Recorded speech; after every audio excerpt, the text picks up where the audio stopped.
Clearly, when we are looking at health status of populations, we need some good measures to gauge how they are faring in terms of health. So in this chapter, we'll be really looking at how to measure health status. The WHO defines health as a state of complete physical, mental, and social well-being, and not merely the absence of disease or infirmity. The spiritual element also has been recently added. But while the definitions are very embracive of multiple domains of health and is holistic, the disadvantage is it is rather difficult to pin down. And we need very clear-cut measures. So how do we measure health? For example, how long do people live? What is the longevity or life expectancy? When do people die? At what age? And why do people die? What causes? So all these are important measures that we must capture when we are estimating the health status of a population. There are wide disparities in life expectancy that we see across the world. For example, in Japan, the life expectancy is 84, whereas in Mozambique it is 60, and in Bangladesh, in between, it is 73. But people say, why only bother about life expectancy? You must be bothered about health, whether people are living healthily or not. So even when we look at healthy life expectancy, Japan is at 75, and Mozambique is at 52, and Bangladesh is at 63. So there is a gap there as well. So how do we measure health? We do so by means of indicators. And these indicators must be measurable, easy to measure, malleable, responsive to change with public health interventions, and meaningful in terms of assessing the key elements of health status of the population.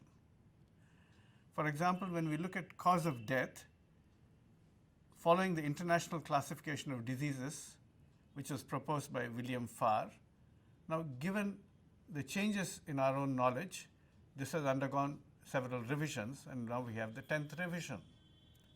But we also look at indicators like infant mortality, child mortality, maternal mortality, and disease-specific mortality, so that that can guide our specific actions in each of these areas based on the important contributors to mortality in these demographic or disease-specific groups. In terms of the sources of information, we get this data from vital registration systems, hospital records, other national and international surveys, like, for example, the demographic health surveillance sites, the multiple indicator cluster surveys, the sample registration systems, etc. Of course, all of these have different strengths and weaknesses. All of them do not cover the same domains. The civil registration system, for example, gives you information on births, child mortality, adult mortality, cause of death. The demographic surveillance sites do not do that, whereas the household sample surveys do give part of the information, like, for example, the information on adult mortality is weak, and population censuses may not necessarily give you all the information too, depending upon how the census is constructed. When we measure health, we are not satisfied only with measuring death, because morbidity and disability matter. How unwell is the person? How disabled is the person as a result of disease, even before death comes through? Now, there are two ways to measure morbidity: disability or handicap measurement. So we need to actually define disability. The measures that combine mortality and morbidity are actually looking at healthy life expectancy or health expectancy. Now, the disability adjusted life expectancy is an important measure to tell us how much of life can be lived after adjusting for the degree of disability experienced during that life. It's now called healthy life expectancy. How many years of healthy life can you actually have without being subjected to that disability? This was first used in the World Health Report of 2000, and it measures the equivalent number of years expected to be lived in full health. In terms of disability adjusted life years or DALYs, this was developed for the Global Burden of Disease project and was first introduced in 1994.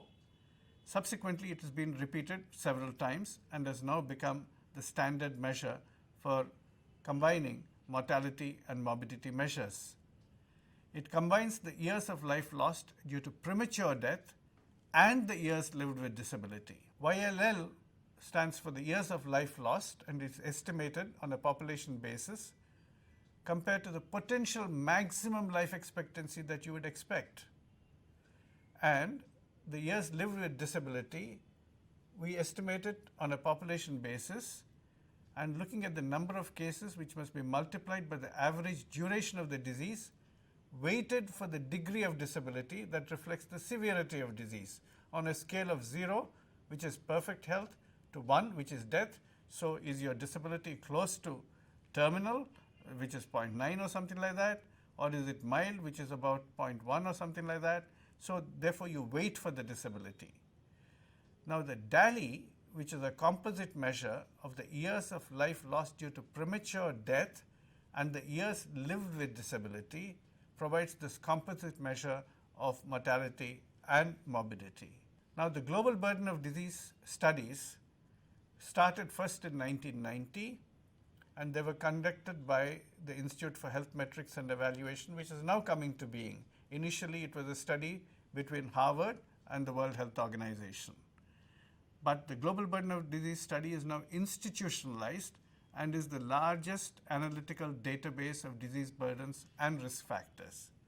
It is revised regularly and it provides an independent estimation of population fertility, morbidity, mortality, and life expectancy, and a comprehensive list of fatal and non-fatal causes for 195 countries.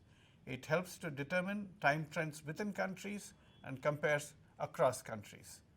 But at the same time, recognizing that there are large countries, now it is also providing subnational estimates for several large countries like Russia, Brazil, China, India, Indonesia, South Africa, and the United States of America. This helps making plans for health systems, interventions, and programs on a sub-regional basis. The latest estimates show that non-communicable diseases account for over 70% of all global deaths, with over half of all deaths attributable to 4 risk factors: high blood pressure, smoking, high blood glucose, and high body mass index. So this is where I say it is meaningful. It tells us what to do, where to intervene. It uses data from multiple sources and uses modeling to project trends. It is not static. It looks into the future and says, okay, based on these demographic factors and these risk factor trends, this is where you're likely to end up in 2030. But if these kind of interventions come in, this is how you can modify those projected trends. So it sets the coordinates for global health action. Of course, there are indicators beyond health. We ought to look at other indicators which are not merely measuring physical health, the whole area of well-being versus gross domestic product has come in because we have been saddled with an obsession with the gross domestic product as an indicator of development. But on the other hand, a commission set up by the French president and which had Nobel laureates Stiglitz, Amartya Sen, and Fitousci as the commission members described a well-being index, a multidimensional poverty index taking into account health, education, and living standards was also formulated, and Oxford was responsible for that. Social Progress Index came in looking at basic human needs, foundations of well-being and opportunity, but now the World Bank has come up with a Human Capital Index incorporating measures of child survival, stunting, a combination of schooling and learning outcomes, and adult survival. So we are seeing different composite indices now coming in, looking at not just physical health, but also looking at multiple factors that influence that physical health and even mental health, and trying to look at the social determinants also as a part of that matrix.